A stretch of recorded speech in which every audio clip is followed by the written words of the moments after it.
Hello, it is good to have you again. Welcome to Road Matters.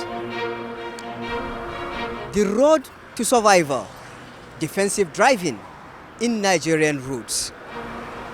With years of experience and expert insights, we shall guide you through safe driving, avoiding accidents, and arriving alive. I am Sufyan Muhammad.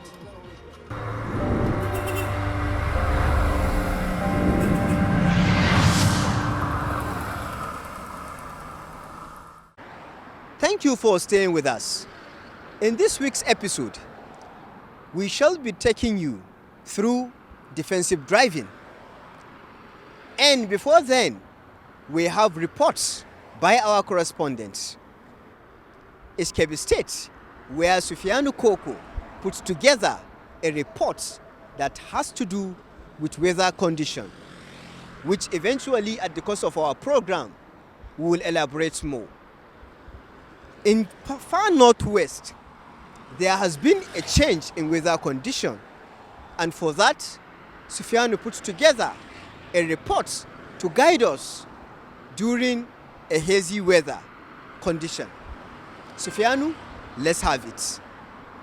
Just like what happened in the aviation space, where flight is often delayed or cancelled. Likewise, road traveling is slow or suspended entirely due to the severe haze condition. Haze weather conditions locally referred to as harmattan in Nigeria, particularly in northern Nigeria, pose significant driving hazard due to severely impaired visibility.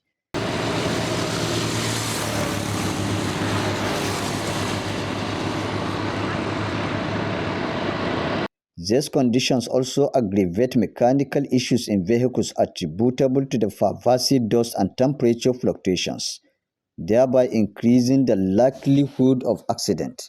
So definitely it is occasioned with lack of much visibility that occurred in other seasons like rainy season, where you can see a clear view from very far. So as you all know, like it's normally said, life has no duplicate. The advice to motorists is that they should try to reduce their speed significantly. Kebbi State has experienced haze conditions over the past few days, severely restricting visibility for vehicles operators, complicating distance judgment and obstacle detection, and consequently elevating the risk of accident. Exactly, somebody has to be very careful when driving, because due to the atmosphere of the condition of atmosphere, somebody has to be very careful and observation. That is it. Exactly, what I would like to advise on the other my colleagues, you have to be very careful when driving on the roads. Yes. The use of beam light, low beam light, when the hazy weather is getting more dark and dense, you can use your low beam light to increase your visibility. And apart from that, unnecessary maneuvers are supposed to be avoided in this kind of weather. That is panic overtaking and sudden brake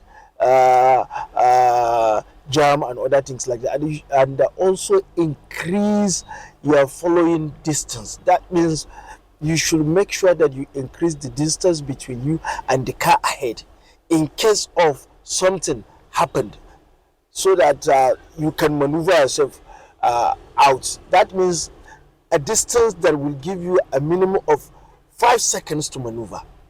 The Federal Road Safety Corps and other pertinent agencies persist in issuing advisory to motorists during this period, as poor visibility is a contributing factor to road traffic crashes. Have a hazy weather now, is all over, most especially in the north, because of the period of the year. That's the harmattan season. It comes with a lot of dust, it comes with a lot of haze, especially in the early hours on the morning and the later part of the evening.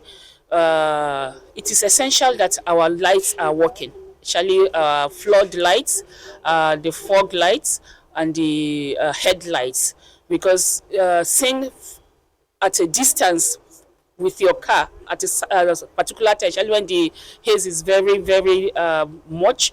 You have to have your light to be able to see ahead of you, and for other drivers to be able to see you coming too from whatever direction. So It is essential to acknowledge that adverse weather conditions can cause sudden traffic crashes. Hence, there is an imperative for the Federal Road Safety Corps and associated agencies to counsel motorists to exercise vigilance, particularly during the foggy weather conditions prevalent in the early morning hours and late evening mist. So I'm imploring all drivers or motor owners to always ensure that their lighting systems are put in place. And when you're driving, once the haze is very high and the place is blurred or the weather is blurred and you cannot see ahead of you, you should always put on your lights. You can avoid driving at that particular time, you avoid it, and ensure that you have your vision. Some people don't have good eyesight.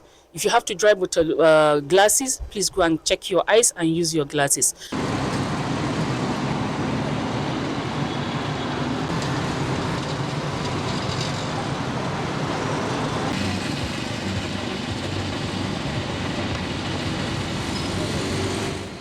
In this condition, drivers are advised to reduce speed, maintain a safe distance from the other vehicles, and use low beam light or fog light in the haze condition for safety. Thank you, Sufyan Koko, for that guide and enlightening reports on weather condition. Now, let's move into the program fully. Defensive driving. In this week, Road Matters visited an expert with a decade of experience about road safety. Stay with us and see more into this week's episodes.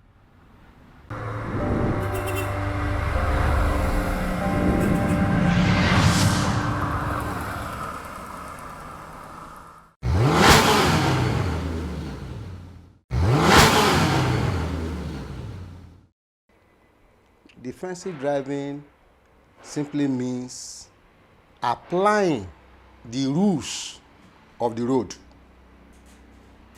to ensure effective and safe control of the vehicles in all environments and situations.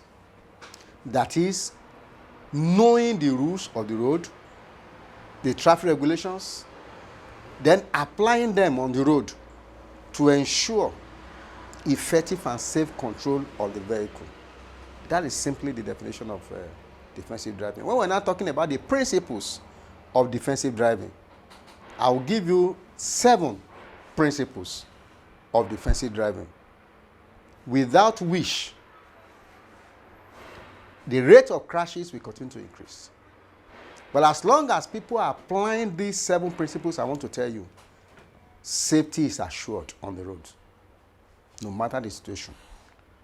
If you look at any road traffic crash or accident anywhere, and you investigate the cause of that accident, is because the driver has failed to apply one or more of these principles. The first one is driver roadworthiness. You know, people have been talking about vehicle roadworthiness. There is also what we call driver roadworthiness. The driver that is going to drive the vehicle must carry out an assessment of himself, whether he is mentally and physically fit to embark on the task of driving that day. Driving is one of the most complex tasks in the whole world.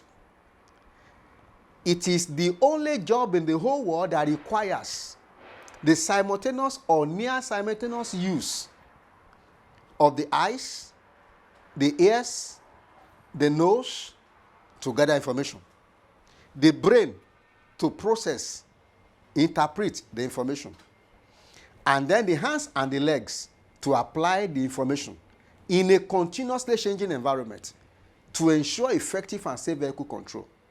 You can see how complex the task of driving is. So for anybody, for any driver to be able to step into the road to drive, he must ask himself whether he is mentally and physically fit to drive. A driver who is under the influence of alcohol or any other psychoactive drug is not mentally fit. A driver who is battling with one ailment, sickness or the other, is not physically fit to drive. That's principle number 1, driver roadworthiness. Principle number 2 is the vehicle roadworthiness. Is the vehicle roadworthy? Are the tires okay? Are the lighting system okay? All the parts of the vehicle, are they okay? Apart from the vehicle particulars. So, vehicle roadworthiness is principle number 2. Your vehicle must be roadworthy.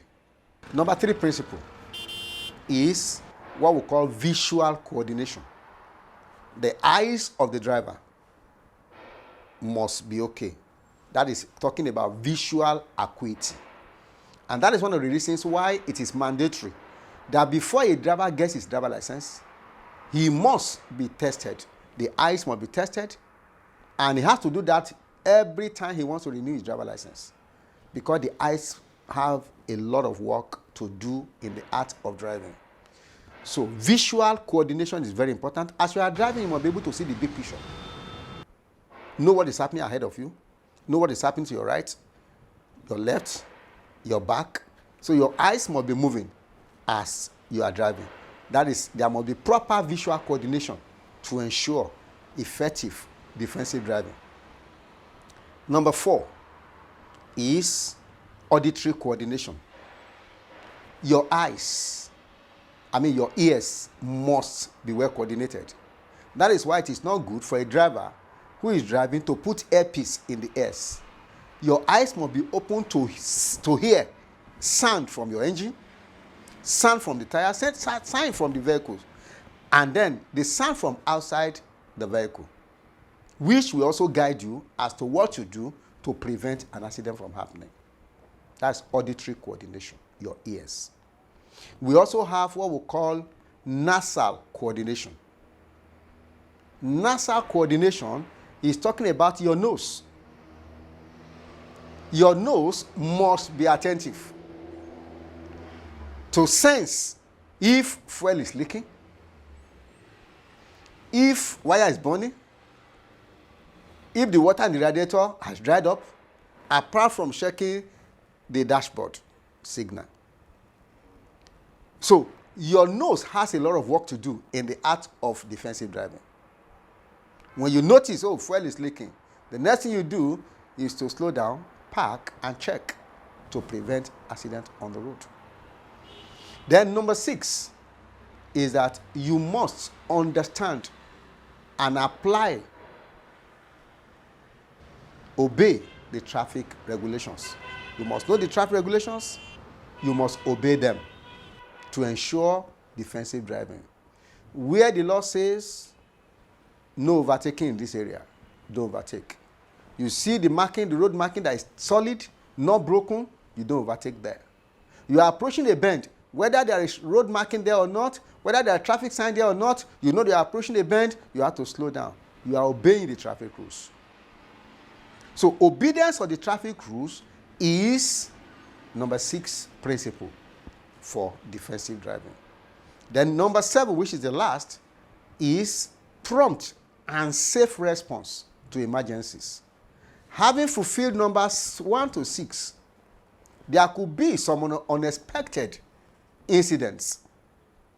Maybe there's a tire burst, a sudden tire burst. How do you react to it? Every driver must understand how to react to every emergency. When there's a tire burst, a driver that is not well trained will press the brake and the vehicle will somersault and it will become fatal. But a driver that is well trained, we know that he doesn't need to press brake when the tire bursts. He only needs to hold on to the steering and navigate safely to a stop.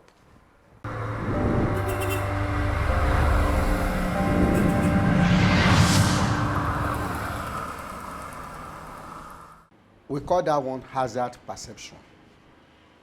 And it is a basic strategy that every driver must apply to ensure safe driving in all situations. There's something we derive from it also. We call it the what if game. The what if game. That is, what if that vehicle that is standing at the junction, what if the driver is not seeing me that I'm coming? What if the driver decides to cross the road when the law says he should wait for me? You have seen the hazard already. You interpret it. What could happen? A child is standing by the side of the road. That's a potential hazard.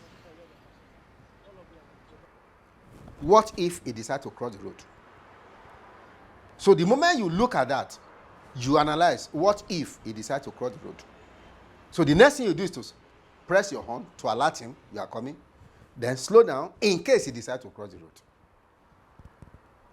So hazard perception, the way you approach it is this. I'll give you 3 things to do. See, think, and act. When you see the hazard, think of the likely consequences, act by slowing down, by stopping, or by navigating, by avoiding the hazard. That is see, think, and act. The second strategy you can use is hear, think, and act. Oh, there is a sound from the engine. Maybe a sound from the tire. It's like the tire is peeling. And if it bursts, there'll be a crash. You slow down, you stop, and you address it.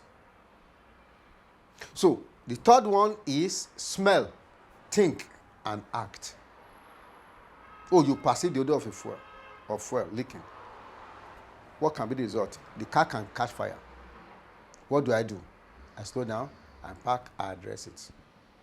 So when you see a hazard, think first about the likely consequences of the hazard. You see a pothole ahead of you. Oh, there's a pothole ahead. If I run into the pothole, tire can burst, the rim can be damaged, the driver can lose control of the vehicle can somersault, accident can happen, a crash can happen, people can die.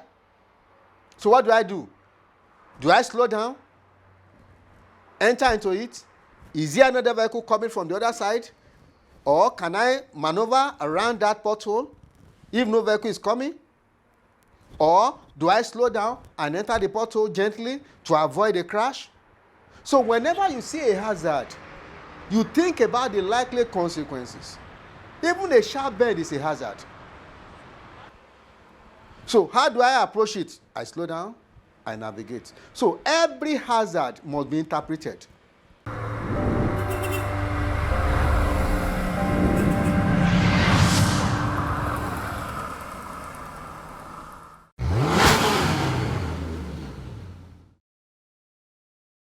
Welcome to the Road Segment Sign on Road Matters. My name, as always, is Semben Uchuli. Today, we shall be discussing road signs. Stay tuned as I educate you on some of these road signs and what they mean. Number 1, curve ahead sign. This indicates a curve in the road ahead, advising drivers to slow down and be prepared for the turn. Number 2, pedestrian crossing sign. This warns drivers of a pedestrian crossing area where pedestrians may be present and advises drivers to exercise caution. Number 3, intersection sign. This sign indicates an intersection ahead where drivers should be prepared to yield or stop and be aware of other vehicles or pedestrians. Number 4, bump sign. It warns you, the driver, of a speed bump or uneven road surface ahead, advising you to slow down to avoid damage or loss of control. And 5, school zone area. This is very important. The sign indicates a school zone where children may be present and advises drivers to exercise extreme caution, reduce speed, and be prepared to stop. Remember, ignoring regulatory signs can lead to fines, accidents, or death. So, let's keep obeying the signs and keep safe. I remain Semeno Chuli. Till next week. Thank you for staying with us all through this show.